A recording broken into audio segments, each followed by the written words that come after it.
नमस्कार, आप देख रहे हैं न्यूज स्टेट का डिजिटल प्लेटफॉर्म और आपके साथ में हूँ प्रीति भारद्वाज। हम एक बार फिर से बात करने वाले हैं स्ट्रेट ऑफ हॉर्मुज के बारे में।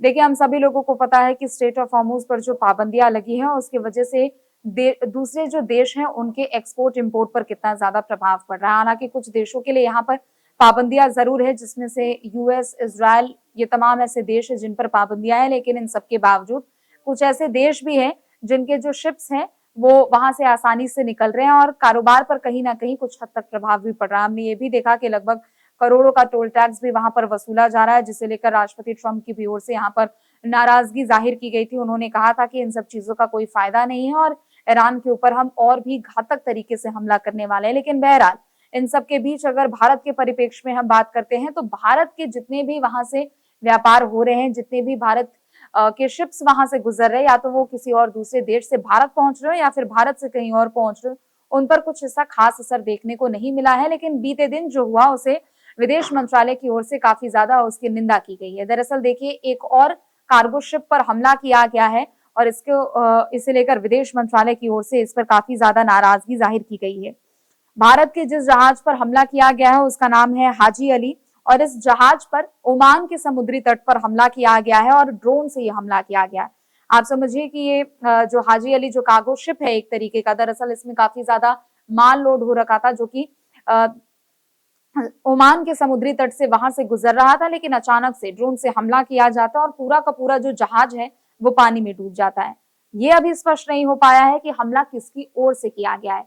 क्या दोनों देशों के बीच में ये जो मिसाइल वॉर जारी है, क्या उसके जरिए कोई एक मिसाइल वहां पर अटक गई? ये तमाम ऐसी चीजें हैं जिसे लेकर ये सवाल खड़े किए जा रहे हैं। लेकिन देखिए, ड्रोन का ये हमला इतना ज्यादा भीषण था कि यहाँ पर पूरा का पूरा जो जहाज है, जो पूरी शिप है, वो पानी में डूब गई। दूसरी तरफ ये भी आपको बता देते हैं कि अभी तक अमेरिका, ईरान और इजराइल के बीच में जो युद्ध की स्थिति ये देखने को मिली है, उसमें से भारत के सिर्फ कुछ ऐसे चुनिंदा जहाज है जिन पर हमला किया गया और उन्हीं चुनिंदा घटनाओं में से ये भी एक घटना है जिसे लेकर मिनिस्ट्री ऑफ एक्सटर्नल अफेयर की ओर से काफी ज्यादा नाराजगी जाहिर की गई है। विदेश मंत्रालय ने इस पूरे हमले की तीखी निंदा की है। विदेश मंत्रालय का कहना है कि किसी भी हाल में इसको स्वीकार नहीं किया जा सकता है।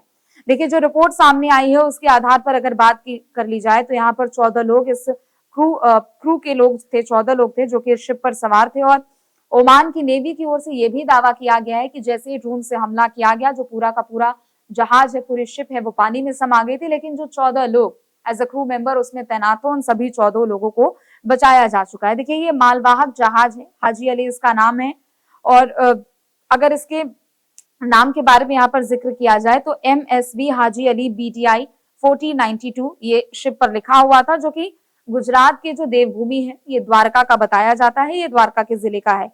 अंतर्राष्ट्रीय जल क्षेत्र में ये जैसे ही पहुंचा उसके बाद वहां पर खलबली मच गई। आपको ये भी बता दें कि अंतर्राष्ट्रीय जल क्षेत्र में भारत के जहाज डूबने की ये दूसरी घटना बताई जा रही है और काफी ज्यादा तनाव यहाँ पर देखने को मिल रहा है। और आप एक तरीके से समझिए कि गुजरात से जितने भी व्यापार वहां गुजरात के तट से किए जाते हैं उसमें से अधिकतर व्यापार उसी रूट से किए जाते हैं और गुजरात का जो शिपिंग उद्योग है इसका अक्सर शिकार बनता हुआ नजर आ रहा है। चूंकि इससे पहले भी जो एक कार्गो शिप वहां पर डूब गई थी वो भी गुजरात की ही शिप थी, जिस वजह से ये काफी ज्यादा एक तरीके से व्यापार के संबंध में देखा जाए तो यहाँ पर काफी ज्यादा नुकसान का शिकार यहाँ पर होना पड़ रहा है।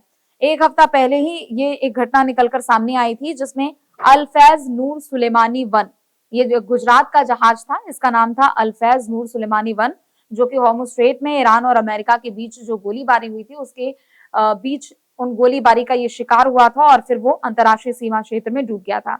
अभी ये जो मौजूदा घटना है, ये ताजा घटना है, वो 13 मई की बताई जा रही है और सुबह लगभग 3:30 बजे की, अगर भारतीय समय अनुसार देखा जाए तो लगभग सुबह 3:30 बजे की ये घटना थी, जो कि सोमालिया के बरबरा से शारजाह की ओर ये जहाज जा रहा था और इसी दौरान जब वो ओमान के समुद्री तट से होकर गुजरा, यानी ओमान के अंतर्राष्ट्रीय जल क्षेत्र से होकर वहां पर गुजरा, तभी एक मिसाइल या फिर ड्रोन ने हमला किया, अटैक किया और उसके बाद पूरा का पूरा जहाज जो है उसमें आग लग गई और पूरा जो जहाज है वो उसमें पानी में डूब गया। लेकिन गनीमत ये बताई जा रही है कि जो भी 14 लोग थे उनको ओमान की नेवी की ओर से बचाया जा चुका है।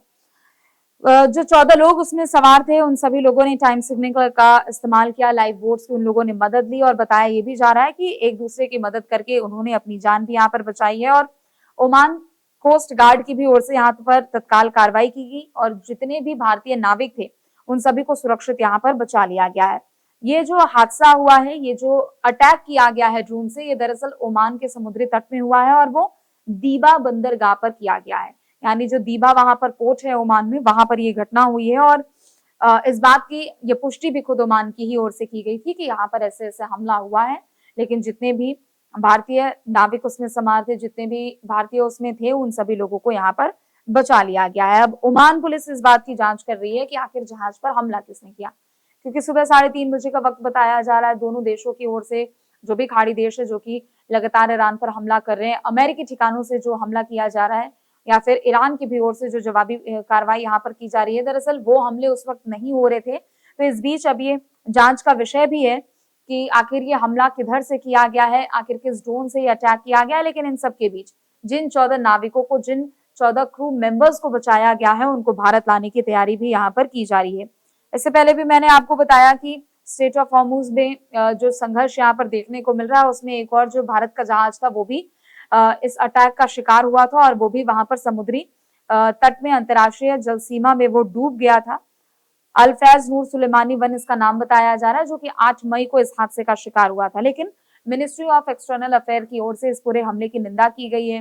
विदेश मंत्रालय का कहना है कि इससे पहले भी जो हमले किए गए थे उसकी भी भारत ने निंदा की थी, लेकिन एक के बाद एक ये जो हमले हो रहे हैं, हालांकि ये दूसरा हमला है और दूसरी बार ऐसा भारत के जहाज के साथ हुआ है कि उस पर अंतर्राष्ट्रीय जल सीमा में हमला किया गया है। लेकिन भारत का और खासतौर पर विदेश मंत्रालय का कहना है कि ये कहीं से भी स्वीकार्य नहीं होगा और विदेश मंत्रालय की ओर से कहा गया है कि हम इस बात की कड़ी निंदा करते हैं कि जो हमारे कमर्शियल जो शिप्स हैं और जो नागरिक हैं उन सभी को निशाना बनाया जा रहा है।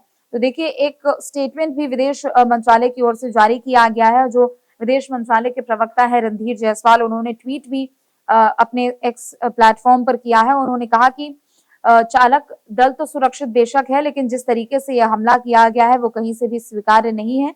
लेकिन दूसरी तरफ उन्होंने प्रेस रिलीज जारी करते हुए कहा है कि ओमान की नेवी का उन्होंने धन्यवाद भी जताया कि जिन्होंने कमर्शियल शिपिंग को निशाना तो जरूर किसी लोग ने बना लिया, लेकिन जो भारतीय नाविक हैं उनको सुरक्षित यहाँ पर बचा लिया गया। हालांकि अब ये जांच पड़ताल ओमान पुलिस कर रही है कि आखिर कहां से, किधर से ये भारतीय कार्गो शिप पर ये हमला किया गया है। अब देखना होगा कि ये जो क्रू मेंबर्स है जिनको ओमान की नेवी ने बचाया है, वो आखिर कब तक भारत यहाँ पर पहुंचते हैं। फिलहाल के लिए बस इतना ही। आप देखते रहे न्यूज स्टेट। नमस्कार। अब से डीडी फ्री डिश की चैनल नंबर 57 पर देखिए न्यूज नेशन। अब से डीडी फ्री डिश की चैनल नंबर 57 पर देखिए न्यूज नेशन।